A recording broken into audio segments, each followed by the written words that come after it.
दाइ नमस्कार। नमस्कार। सन्चै हुनुहुन्छ?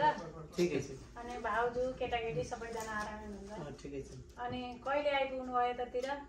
यसमा आएको यो के हो कार्तिक महिना थियो के हो कार्तिकको 23 गते आइपुग्यो। राम्रै भयो। सुखद यात्रा भयो। उतातिर बुढातिर सबैजना आरामै हुनुहुन्छ नि? ठिकै छ। बुढातिर चाहिँ देखिरहनु मैले युट्युबतिर नि हेरिरहन्छु। रमाइलो भएर चाहिँ अहिले बरा मन्दिरमा को छ चाहिँ? बरामा किशोर बन्धु खनाल पुजारी हुनुहुन्छ। अङ्कल हुनुहुन्छ? भिडियो राखिरहनुहुन्छ नि उहाँले? हेर्छु हेर्न त मैले को हुनुहुन्छ पहिला त उता ठुलारे हजुरबाको छोरा हुनुहुन्थ्यो के अरे होइन? अहिले चाहिँ किशोर अङ्कल हुनुहुन्छ। अनि यतातिर पारीतिर त को हुनुहुन्छ? टारीतिर? टारीतिर त अब धेरै घरहरू पहिलाको भन्दा अलिकति परिवर्तन भएको छ। हाम्रो घरको आडमा यता सन्तोष भाइहरू है हजुर सानमा अनि केसु भयो। अरू चाहिँ अरू माथिपट्टि अलि माथि अरू दाजुभाइहरू कोही काठमाडौँ अहिले त उता शिवरा सानमाहरू पनि रोड साइडमा आउनुभएको छ नि त पारीबाट शिवराज शर्मा अनि त्रिलोचन सबैजना ठिक छ। त्यसो भने उतातिर त पारीतिर त बस्ती अलिक कम भयो। बस्ती पहिलाको जति छोड्नु भयो नि त्यसमा अझै कभर भइरहेछ। अरू बाहिरबाट आउनुभएको छ। रमाइलो लाग्यो खुसी लाग्यो सबैजना होइन। बेला बेलामा भिडियोहरू त हेर्छु मैले मलाई पनि खुसी लाग्यो। सबैजना सानो बुवा ठुलोहरू बुवाहरू दाई भाइ दिदी बहिनी भाउजू सबैलाई देखाएर खुसी लाग्छ। सबै रमाइलो भएर पारीतिर नै बारीहरू त्यही माथिसम्मै लग्यो कि के गरे बाटो? कुन चाहिँ दगुङतिर? दगुङतिरको बाटो एउटा सानो ढुङ्गे बाटो छ के अरे? हजुर त्यो पहिलाकै गिटी खालको बाटो। हजुर कताबाट लग्यो?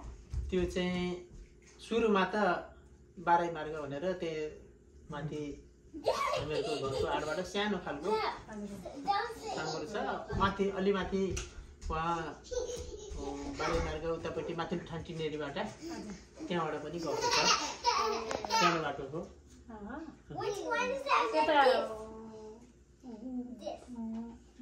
बराको मन्दिरको आडबाटै गयो कि? बराको मन्दिरकै आड पहिलाकै हिँड्ने बाटोबाटै गयो? करिब त्यस्तै बाटो घुमेर नक्कै घुमेर गएको। सालगारीको बिचबाट माथि बगुवा सहरा हुँदै अनि माथि पुगेपछि तेर्सै उता कुटकन्दी दौड आउँछन् धेरै। त्यसलाई अलिक ठुलो बनाउनु पर्ने स्थिति छ। अनि यो बच्चामा खेलेको केही खेलहरू केही सम्झना छ र हजुरको? बच्चामा त रमाइलो गऱ्यो त्यो बराको खोलाको त्यो चौरमा सबैजना साथीहरू गएर घाँस काट्न जाने। घाँस काटेर आउने। अब स्कुल जाने। स्कुलबाट 4 बजे छुट्टिएर आएपछि अनि मकै लियो। मकै खाएर अनि त्यहाँबाट घाँस काट्न जाने। हाम्रो त त्यति घाँस काट्न जान पनि पर्थेन। तै पनि खेल्नका सुरले डोको बोकेर हिँडिहाल्ने। अनि आयो अनि त्यहाँ खेल्यो पाती साथी घाँस काट्यो अथवा सिरुहरू घाँस काटेर आएर धेरै रमाइलो गर्यो। अब अहिलेका बच्चाहरूलाई त के गर्ने र कहाँ जानु र? हजुर यता आएको कति भयो? अमेरिका आएको? अमेरिका आएको म 14 वर्षै भयो। 14 वर्ष भयो। 14 वर्षै भयो। 3-4 चोटि चाहिँ नेपालमा एकचोटि बुढादेखि गएको तर सबैजनासँग बढीमा चाहिँ समय मिलेन। अब जाँदाखेरि चाहिँ जान्छु। रमाइलो सबैजना आमा बुवाहरू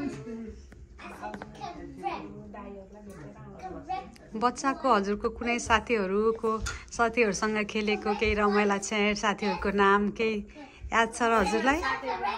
बासु मन्जु अनि कविता उर्मिला रन्जु विद्याहरू शुभ अनि यता केसुहरूसँग केसु पनि सँगै पढे हो। अनि सबैतिर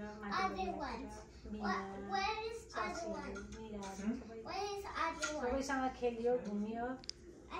अनि यो फलफुलहरू चोर्ने दौडिने त्यस्तो केही रमाइला छेड पनि छन् र होइन त्यो बेलामा त अनि हामी त तिहारको भैलो खेल्न जान्थ्यौँ भैलो खेल्ने बेला चौथीमा त चोरको दोष लाग्दैन भनेर काँक्रो चोर्न नि गइयो काँक्रो चोर्न अम्बा विशेष गरी त्यो 30 ताका चाहिँ अम्बा चाहिँ रमितै हुन्थ्यो नि त आफ्नै घरको कि अरू कसैको के थियो अरूको घरको नि आफ्नै घरको काँचो बुवाले खान दिनुहुन्थेन घुमेर गयौँ भन्ने अनि त्यो कोलबाट फेरि फर्केर तल चोरेर